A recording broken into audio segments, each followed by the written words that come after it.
Assalamualaikum warahmatullahi wabarakatuh. Alhamdulillahirabbil alamin.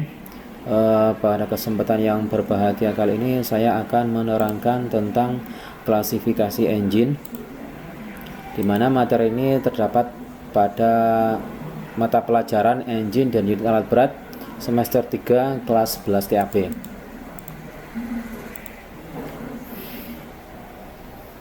Engine diklasifikasikan menjadi dua berdasarkan terjadinya proses pembakaran. Yang pertama adalah external combustion, di mana proses pembakaran itu terjadi di luar dari unit atau di luar dari engine atau mesin unit tersebut. Pada tipe ini dibagi menjadi dua, yaitu tipe piston dan tipe turbin ya. Pada tipe piston ini aplikasinya pada mesin uap atau steam machine. Bisa kita lihat pada kereta api uap pada zaman dahulu atau mobil yang berpenggerak mesin uap. Sedangkan pada turbin turbin ini bisa kita lihat pada steam turbin ya, turbin yang menggunakan tenaga uap. Aplikasinya pada pembangkit listrik tenaga uap. Klasifikasi yang kedua adalah internal combustion, yaitu pembakaran yang terjadi dalam engine atau mesin unit tersebut. Klasifikasi ini dibagi menjadi tiga. Yang pertama adalah turbin pada pesawat terbang, yang kedua piston, dan yang ketiga adalah wankel atau rotary. Pada piston ini dibagi menjadi dua, yaitu diesel dan spark ignited. Diesel dibagi lagi menjadi 2 stroke atau 2 tak dan 4 stroke atau 4 tak. 4 tak sendiri atau 4 stroke dibagi menjadi pre-combustion, di mana proses pembakaran terjadi pada sebelum ruang bakar utama. Jadi sebelum ruang bakar utama itu ada ruang bakar yang di situ awal mulanya terjadi proses pembakaran. Yang kedua adalah direct injection, di mana proses pembakaran terjadi di ruang bakar utama. Selanjutnya piston dibagi menjadi selanjutnya adalah spark ignited. Pada spark ignited dibagi menjadi dua, yaitu gas engine dan petrol engine.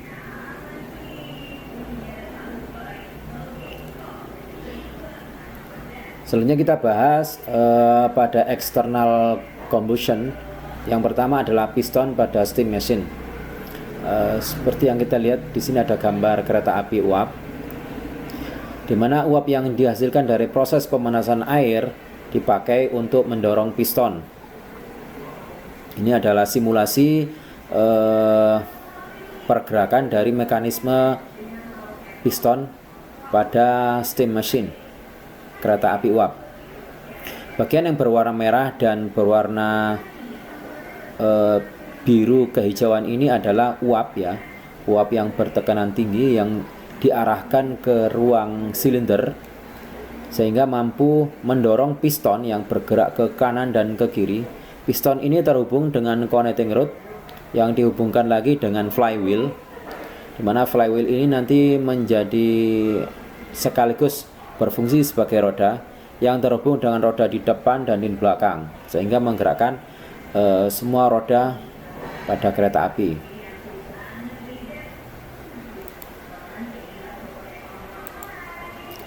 Selanjutnya turbin uap pada PLTU.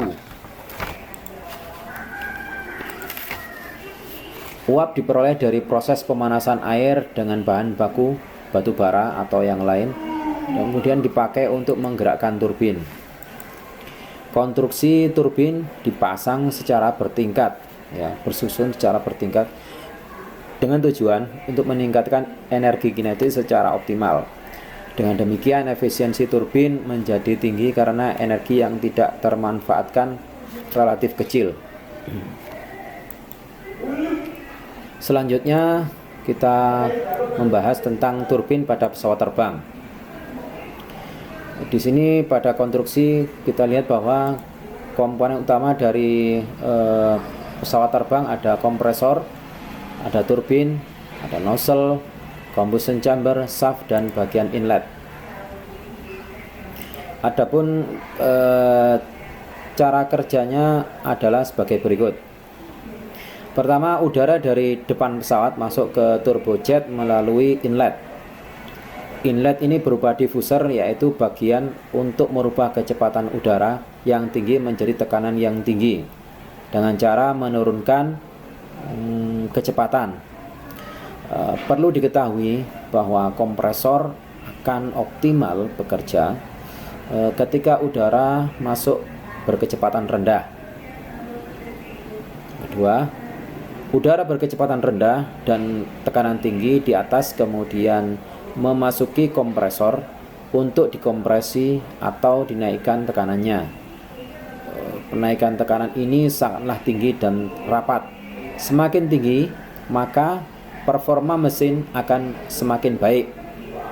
Penaikan tekanan ini disertai dengan naiknya suhu. 3. Setelah udara memiliki tekanan dan suhu yang tinggi, udara tersebut dicampur dengan bahan bakar sehingga dengan mudah terbakar dan menghasilkan ledakan di dalam ruang bakar. Berbeda dengan mesin piston, pada turbin gas, pemantik atau busi hanya dilakukan sekali pada saat starter, mirip seperti menyalakan kompor gas. Keempat, udara hasil pembakaran yang sangat panas dan berkecepatan tinggi ini kemudian menggerakkan turbin.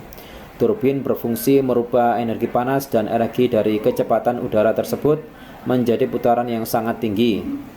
Adapun turbin tersebut dihubungkan dengan kompresor sehingga kompresor dapat menjalankan fungsinya seperti penjelasan pertama, sehingga mesin akan berputar secara kontinu. Yang kelima, setelah melewati turbin, energi dari udara masih cukup tinggi. Energi, tekanan, dan suhu yang tinggi tersebut diubah menjadi udara, menjadi energi kecepatan dengan menggunakan nozzle. Keluar dari nozzle, udara memiliki kecepatan yang sangat tinggi sehingga menghasilkan gaya dorong atau yang kita kenal dengan thrust yang sangat tinggi pula. Gaya dorong inilah yang dimanfaatkan untuk mendorong pesawat.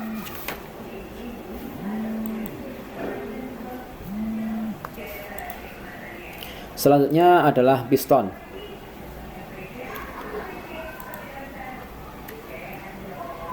Piston di sini berfungsi untuk memindahkan tenaga dari hasil pembakaran ke connecting rod ke crankshaft. Yang kedua, menyekat ruang bakar.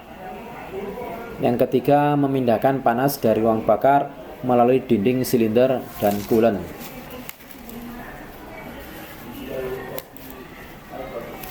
Selanjutnya, motor wengkel atau rotary motor. Konstruksinya seperti ini ya. Yang pertama adalah intake manifold. Intake manifold di sini berfungsi untuk sebagai saluran masuk campuran udara dan bahan bakar. Yang kedua, exhaust manifold. Exhaust manifold berfungsi sebagai saluran pembuangan sisa-sisa pembakaran yang terjadi pada ruang bakar. Yang ketiga adalah starter housing, berfungsi sebagai rumah berputarnya rotor. Yang keempat adalah chamber, berfungsi sebagai ruang terjadi proses kerja pada setiap langkah. Yang kelima adalah pinion, berfungsi sebagai tempat berputarnya crown gear.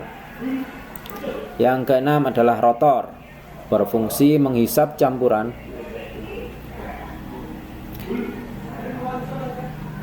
bahan bakar mengkompres dan membuang sisa-sisa gas pembakaran serta menyalurkan tenaga ke poros engkol. Yang ketujuh, crown gear, berfungsi meneruskan tenaga putar dari rotor ke poros engkol atau eccentric shaft. Yang kedelapan adalah eccentric shaft. Eccentric shaft berfungsi menerima putaran tenaga dari rotor yang diteruskan ke roda gila atau flywheel. Yang kesembilan adalah spark plug, berfungsi membakar campuran udara dan bahan bakar yang telah melalui langkah kompresi. Selanjutnya adalah perbedaan diesel engine dan gasoline engine. Ini ada beberapa hal yang menjadi patokan yang membedakan antara diesel engine dan gasoline engine. Yang pertama kita lihat dari sisi fuel atau bahan bakar. Pada diesel engine, bahan bakar atau fuel yang digunakan adalah heavy oil atau light oil dan lain sebagainya. Pada gasoline engine, bahan bakar yang digunakan adalah gasolin. Selanjutnya yang kedua adalah fuel consumption ratio atau perbandingan konsumsi bahan bakar per gram per stroke per hour. Pada diesel engine itu yang dipakai adalah 170 sampai 210, sedangkan pada gasoline engine fuel yang dipakai adalah 230 sampai 270. Dari dua hal ini bisa disimpulkan bahwa adanya keuntungan pada diesel fuel, bahwa harga per liter lebih murah dan fuel consumption per horsepower lebih rendah. Poin ketiga adalah flashing point. Pada diesel engine, flashing point lebih tinggi, yaitu sekitar 50 derajat Celcius. Sedangkan pada gasoline engine lebih tinggi dari 25 derajat Celcius. Keuntungan dari hal ini, diesel fuel tidak memerlukan perhatian khusus dalam penanganannya. Misalkan apabila kedua bahan bakar ini kita taruh di ruang udara terbuka, maka akan kelihatan bahwa pada udara terbuka itu gasolin bahan bakar gasolin ini akan menguap lebih cepat ya, akan daripada pada bahan bakar diesel engine. Selanjutnya perbandingan kompresi. Pada diesel engine perbandingan kompresi adalah 14 sampai 22 kg per cm kuadrat. Dan ini yang dikompresi hanya udara. Sedangkan pada gasoline engine perbandingan kompresi adalah 5 sampai 10 kg per cm kuadrat. Di sini yang dikompresi adalah campuran antara udara dan fuel. Dari hal ini bisa disimpulkan bahwa keuntungan pada diesel engine lebih bertenaga, lebih more powerful ya istilahnya. Selanjutnya yang kelima, ignition atau penyalaan. Pada diesel engine tidak diperlukan adanya penyalaan, sedangkan pada gasoline engine diperlukan penyalaan, yaitu menggunakan busi atau electric spark. Keuntungan dari poin ini, pada diesel engine tidak memerlukan sistem penyalaan. Selanjutnya poin yang keenam adalah metode pengabutan. Pada diesel engine, fuel dikirim dari injection pump mulai nozzle ke dalam ruang bakar. Sedangkan pada gasoline engine, karburator diperlukan sebagai tempat pencampuran fuel dan udara. Kesimpulannya, adanya kerugian pada diesel engine di mana pada diesel engine memerlukan peralatan injeksi dan perawatannya agak sulit, walaupun seiring dengan kemajuan zaman, gasoline engine itu ada yang menggunakan pompa injeksi. Selanjutnya poin yang ketujuh, berat output per stroke volume piston. Itu pada diesel engine itu berat output Beratnya output per stroke itu sekitar 3 sampai 9, sedangkan pada gasoline engine 0,5 sampai 3,5. Kemudian volume piston itu kurang dari 20, sedangkan pada gasoline engine 30 sampai 50. Kerugian biaya pembuatan lebih tinggi. Selanjutnya getaran. Getaran pada diesel engine itu lebih besar, sedangkan pada gasoline engine itu kerugian getaran lebih kecil. Kerugian diesel engine getarannya lebih besar. Selanjutnya poin yang ke-9, trouble atau permasalahan. Pada diesel engine trouble-nya relatif lebih kecil, sedangkan pada gasoline engine trouble-nya lebih besar. Keuntungan dari keuntungannya jarang timbul trouble. Demikian penjelasan saya. Assalamualaikum warahmatullahi wabarakatuh.